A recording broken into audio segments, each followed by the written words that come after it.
The music was soft, elegant, a string quartet slicing through the air like polished knives. I stood at the edge of the hall, champagne untouched, smile perfectly practiced. Weddings demand performance, joy, unity, celebration. But beneath the laughter and clinking glasses, something sour pulsed. My phone buzzed, a message, from an unknown number, just 3 words. Check the terrace.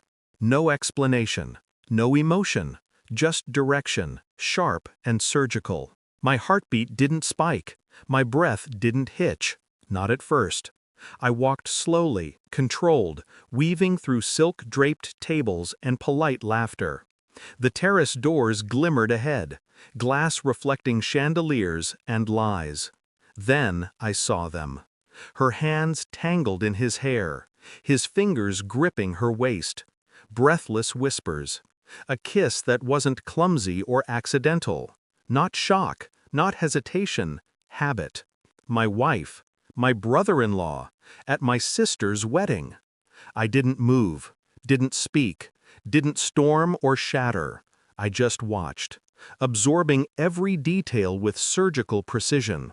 Every smirk, every soft moan, every shared familiarity that suddenly made sense. Then a soft voice beside me, my sister. Her veil shimmered, her smile slow and sharp, like she'd been waiting for this moment. She didn't gasp, she didn't look surprised. She just leaned toward me and whispered, "Don't worry, the main event is about to begin." Then she winked. I felt something in me shift, not break. No, breaking implies pain. This was colder. A door clicking shut inside my chest, a switch flipping. Emotion suspended. The world continued. Music swelled. Guests laughed. Lights shimmered. And I stood there, frozen in clarity. They thought they were clever, secret, safe. They had no idea the wedding was not the celebration. It was the stage. And the show had only begun. I walked back inside like nothing had happened. I shook hands, complimented decorations, toasted to love. Inside my mind, gears turned. Cold, quiet, deadly. My wife returned 10 minutes later, lipstick slightly smudged, hair carefully adjusted, smile too perfect. The brother-in-law followed, laughing loudly, that rehearsed arrogance in his jaw. They didn't see me watching. Of course they didn't. They never saw me, not really. I remembered her gentle lies, her sudden late meetings, her new perfume, the way she smiled at her phone more than she ever smiled at me.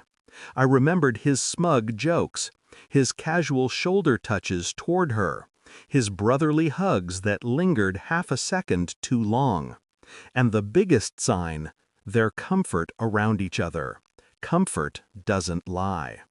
My sister approached again, eyes like ice glittering under candlelight. "You're calm," she whispered. "You always were dangerous when you were calm." I didn't ask how she knew. Some truths don't need explanation. Later that night, another call. Not from her, not from him, from my son, begging me to come for Thanksgiving. His wife's voice cut through the speaker, shrill, entitled. "If you want to join Thanksgiving, you better come wash the dishes. That Switzerland fantasy life doesn't exist." I let silence hang. Then I answered, and I ended the call. She didn't know. None of them knew. I didn't brag. I never bragged. But wealth does not vanish just because fools are blind.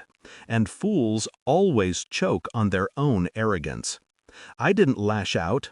Emotion clouds judgment. Revenge demands patience. I documented everything silently. Timestamps, photos, wedding footage, terrace angle, reflection in glass. I hired a discreet digital forensic specialist. I ordered phone records. I retrieved deleted messages from her cloud backup. I cross-checked hotel receipts, rideshare logs, calendar entries. I visited my attorney quietly. Asset protection files, trust transfer drafts, frozen accounts waiting for my signal. Control is not noise. Control is silence. My wife noticed nothing, not because I was discreet, but because she was arrogant. Adultery is not love, it is ego, and ego blinds. She laughed in my presence. She texted him across the room.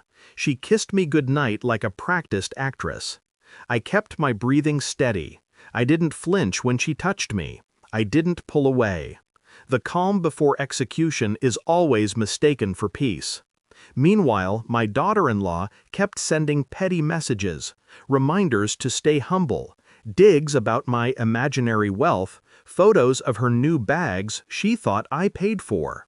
They were parasites feeding on the belief that I needed them. I let them think that, because power tastes sweeter when the fall is self-inflicted.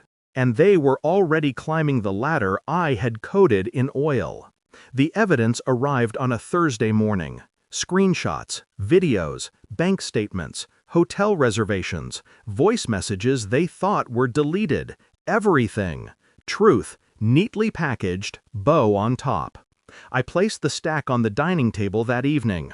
She walked in, smiling, humming, pretending she was a wife. "Dinner?" she asked casually. I slid the folder toward her. She opened it. The hum died. The smile cracked. Color drained from her face so fast it felt like watching a soul evacuate. Pages shook in her hands. She looked at me, voice trembling. I can explain." "I already know," I said softly.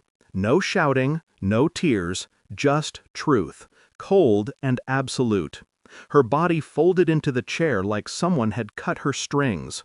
"Please," she whispered, "say something." I looked at her the way surgeons look at tumors. I did. Silence, sharp and suffocating. That same night I sent my daughter-in-law a single message. A photo of the villa in Switzerland. My villa. White stone, glass walls, snow-capped serenity. She called once, then 5 times, then 71. I didn't answer. Let silence educate her. My wife reached for me then, desperate, clawing at redemption she never valued. I made a mistake," she whispered. "No," I corrected, "you made a choice." And I slid divorce papers across the table. Her breath broke. A small, pathetic sound. "Don't leave me!" I stood. "You left first." I walked out without raising my voice. No dramatic exit, no shattered plates, no flames from the wreckage. The door clicked behind me like a final heartbeat. In the car, I didn't shake. I didn't ache. I simply breathed. Freedom is not loud. It is clean. They thought loss would destroy me. But you cannot lose what already died long ago. I reclaimed nothing tonight. I simply returned what never belonged to me. And as the night swallowed the road ahead, one truth settled like winter frost. Some houses fall with fire. Mine fell with silence. I didn't break. I let them break themselves. And that was enough.